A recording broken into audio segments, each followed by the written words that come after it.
తెలంగాణలోని ఆలేరు నియోజకవర్గం ఆత్మకూరు మండల కేంద్రంలో బీఆర్ఎస్ పార్టీ భువనగిరి పార్లమెంట్ అభ్యర్థి క్యామ మల్లేష్ ప్రచారం చేశారు. ఆత్మకూరు శివారు నుండి బస్టాండ్ వరకు నిర్వహించిన భారీ రోడ్ షోలో బీఆర్ఎస్ నాయకులు, కార్యకర్తలు, ప్రజలు పెద్ద ఎత్తున పాల్గొన్నారు. ప్రజల నుంచి అపూర్వమైన స్పందన లభించింది. మహిళలంతా మంగళ హారతులతో జై కేసీఆర్, జై మల్లేష్ అన్న, జై హో బీఆర్ఎస్ నినాదాలతో హోరెత్తించారు. డప్పు వాయిద్యాలు, కోలాట బృందాలతో పూలు చల్లుతూ ఆయనకు బ్రహ్మరథం పట్టారు. ఈ కార్యక్రమంలో ఆయన మాట్లాడుతూ, మీ బిడ్డగా, మీ అన్నగా, మీలో ఒకటిగా నన్ను ఆశీర్వదిస్తే జీవితాంతం మీ సేవ చేస్తానని ప్రజలను కోరారు. సుదీర్ఘ పోరాటం ద్వారా ప్రత్యేక తెలంగాణ రాష్ట్రం సాధించడంతో పాటు 10 ఏళ్ల పాటు ముఖ్యమంత్రిగా పనిచేసిన కేసీఆర్ రాష్ట్రాన్ని దేశంలోనే రోల్ మోడల్ గా నిలిపారని, భువనగిరి పార్లమెంట్ అభ్యర్థిగా నన్ను ప్రకటించినందుకు కేసీఆర్ కి హృదయపూర్వక అభినందనలు తెలియజేస్తున్నానన్నారు. ఈ కార్యక్రమంలో మాజీ ఎమ్మెల్యేలు గొంగిడి సునీత మహేందర్ రెడ్డి, భిక్షమయ్య గౌడ్, జడ్పీ చైర్పర్సన్ ఎలిమినేటి సందీప్ రెడ్డి, సూడగాని హరిశంకర్ గౌడ్, మండల పార్టీ అధ్యక్షుడు బీస్ చందర్ గౌడ్, బీఆర్ఎస్ నాయకులు, కార్యకర్తలు పెద్ద ఎత్తున పాల్గొన్నారు. నన్ను ప్రకటించిన పెద్దలు కేసీఆర్ గారికి నా హృదయపూర్వక నమస్కారాలు. కేసీఆర్ గారు అభ్యర్థిగా ప్రకటిస్తే ఆత్మకూరు పట్టణానికి ఓట్లు అడగడానికి మీ ఆశీర్వాదం కోసం ఈ గ్రామానికి వస్తే ఇంత అత్యధిక సంఖ్యలో బీఆర్ఎస్ కుటుంబ సభ్యులందరూ కూడా స్వాగతం పలికినందుకు మీ అందరికీ కూడా నా హృదయపూర్వక నమస్కారాలు. నాతో పాటు ఈ కార్యక్రమానికి వచ్చేసినటువంటి మీ ప్రియతమ నాయకురాలు, మాజీ శాసనసభ్యురాలు గొంగడి సునీత మహేందర్ రెడ్డి గారికి, పెద్దలు మాజీ శాసనసభ్యులు భిక్షమన్న గారికి, పెద్దలు జిల్లా పరిషత్ చైర్మన్ సందీప్ రెడ్డి గారికి, స్వామి యాదవ్ గారికి, హరిశంకర్ గారికి, మండల పార్టీ అధ్యక్షులు చంద్రగౌడ్ గారికి, ఇంకా మాజీ పెద్ద పెద్ద ప్రజాప్రతినిధులకు అందరికీ నా నమస్కారాలు. సోదరులారా, పెద్దలు డిసిసిబి చైర్మన్ మహేందర్ అన్న గారికి మరియు ఈ ప్రాంతానికి వచ్చేసిన సోదరులందరికీ కూడా నమస్కారం. సోదరులారా, 10 సంవత్సరాలు ఈ రాష్ట్రాన్ని సుభిక్షంగా సంక్షేమ రంగం కానీ, అభివృద్ధి రంగం కానీ ఎవరి కడుపుల చల్ల కదలకుండా పరిపాలన చేసిన ముఖ్యమంత్రిని మొన్న జరిగిన ఎన్నికల్లో మరి శనికావేశంలో ఏదో తప్పిదంతో ఓడించి మాయ మాటలు నమ్మి కాంగ్రెస్ పార్టీ అధికారంలోకి రావడం జరిగింది. సోదరులారా, వచ్చిన 4 నెలల్లోనే ప్రజాకంటక పాలన సాగిస్తా ఉన్నారు. ఇప్పటిదాకా జరిగిన ఇబ్బందులు సునీతక్క గారు కానీ, భిక్షమన్న కానీ చెప్పడం జరిగింది. 4 నెలలు అయితే మేము ఈ ప్రాంతంలో ప్రచారం కోసం తిరుగుతూ ఉంటే ఏదో పుణ్యాత్ముడు కాలు పెడితే ఉన్నదని తూలిపోయింది అన్నట్టు కరువుతో సగం పొలాలు ఎండిపోయినాయి. సగం పొలాలు ఎండిపోయి సగం పంటలు వంతే ఎక్కడ కల్లాలలు ఉన్నోట్లు అక్కడనే ఉన్నాయి. భిక్షమన్న చెప్పిండు, ఒక్కసారి వాన పడితే ఆ రైతుల ఇబ్బంది ఎంతనో ఒకసారి ఆలోచించండి. ఏ సంక్షేమ కార్యక్రమాలను కూడా విశదీకరించి పెద్దలు చెప్పారు. నేను ఆ జోలికి పోదలుచుకోవాలి. సోదరులారా, ఇవాళ ఈ భువనగిరి ప్రాంతానికి నన్ను ఒక బడుగు బలహీన వర్గాలకు చెందిన వ్యక్తిని నిలబెట్టారు. నేను 38 సంవత్సరాల నుండి రాజకీయాలలో ఉన్నా. మరి నాలాంటి వ్యక్తి వచ్చి మిమ్మల్ని ఓటు అడగడానికి మేము వచ్చినా మీరు ఆశీర్వదించాలి. ఇవాళ నా మీద పోటీ చేస్తున్నటువంటి కాంగ్రెస్ అభ్యర్థి, కాంగ్రెస్ పార్టీలో కూడా 30-40 ఏళ్ళు తిప్పలబడ్డోళ్ళు.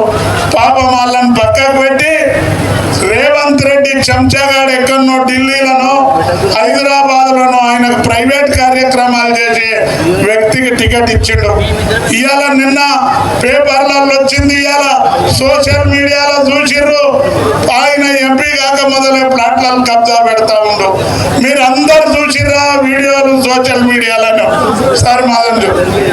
కాబట్టి మీకు అసొంటి వ్యక్తి కావాలన్నా, ఒక ప్రజల మధ్య నుండే వ్యక్తి కావాలన్నా, నేను ఒక సామాన్య కుటుంబంలో పుట్టిన వ్యక్తిని 34 ఏళ్ళు కాంగ్రెస్ పార్టీ పార్టీలు ఉన్నా, ఈ కాంగ్రెస్ పార్టీలు ఉంటే ఇదే మీ జిల్లాకు చెందిన ఒక ఉత్తమ్ కుమార్ రెడ్డి అనే వ్యక్తి పిసిసి ప్రెసిడెంట్ ఉండి నా సీట్ నమ్ముకుంటే ఆయన నేను పెద్దలు కేసీఆర్ గారి సమక్షంలో టిఆర్ఎస్ లో చేరడం జరిగింది. కాబట్టి నాకు ఈ అవకాశం ఇచ్చారు. నేను మీలో పుట్టిన ఒక బిడ్డను, నేను ఏడికెళ్ళో ఢిల్లీకి వెళ్ళో ఆడికెళ్ళో ఊసిపడ్డోని కాదు, ఒక సామాన్య కుటుంబంలో పుట్టిన వ్యక్తిని నాకు ఒకసారి అవకాశం ఇవ్వమని అడుగుతా ఉన్నా. సోదరులారా, మీరందరూ కూడా డాక్టర్ బాబాసాహెబ్ అంబేద్కర్ రాజ్యాంగంలో పొందుపరిచి మన గ్రామంలో ఒక పారిశుద్ధ్య కార్మికురాలకు ఓటుకు అంతే విలువ, భారత ప్రధానమంత్రి ఓటుకు కూడా అంతే విలువ. మీరెవ్వరు కూడా ధైర్యపడవద్దు. కర్రు కాల్వాల్సిన పని లేదు, వాత పెట్టాల్సిన పని లేదు, ఆయన ముఖం మీద ఉంచాల్సిన పని కూడా లేదు. పడదా సాటుకు పోయి మీ అమూల్యమైన ఓటు వేస్తే మంచి వ్యక్తులు గెలుస్తారు. ఇవాళ భారతదేశంలో కానీ తెలంగాణ రాష్ట్రంలో కానీ ఎక్కడ కూడా ఒకే వర్గానికో, ఒకే సామాజిక వర్గానికో, ఒకే మతానికో రాజ్యాధికారం కట్టబెట్టలేదు. రాజరిక పరిపాలన కాదు, ఇది ప్రజాస్వామ్యం. కాబట్టి మీరందరూ కూడా కేసీఆర్ గారి ఈ రాష్ట్రంలో 6 సీట్లను బడుగు బలహీన వర్గాలకు ఇచ్చారు. ఇవాళ అనాదిగా స్వాతంత్రం వచ్చిన నాడు సంది ఈ రాష్ట్రంలో 80 లక్షలున్న మాదిగలకు కూడా ఒక్క సీటు ఇవ్వలేదు. మీ మాజీ శాసనసభ్యుడు కాంగ్రెస్ పార్టీ ఇవ్వలేదు. ఈ మాజీ శాసనసభ్యుడు పెద్దలు ఆలేరు నరసింహులు గారు కూడా దీక్ష చేసిన విషయాన్ని మీతో మనవి చేస్తా ఉన్నా.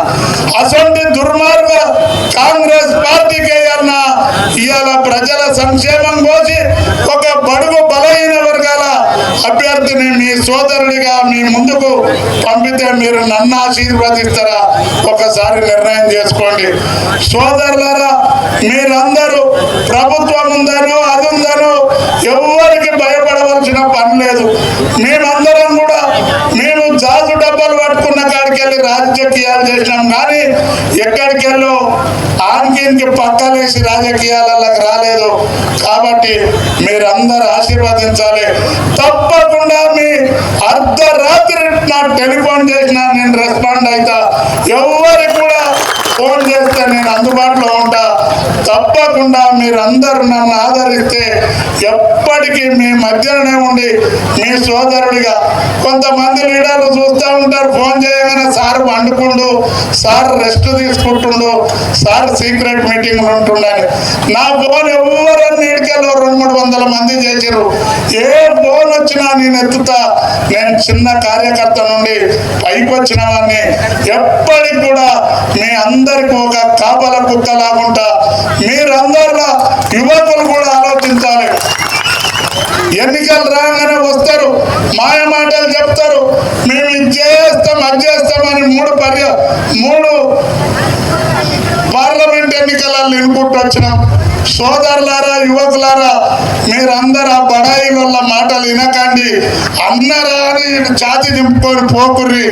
నేను మీలాగా మీ మధ్య ఉండే వ్యక్తిని.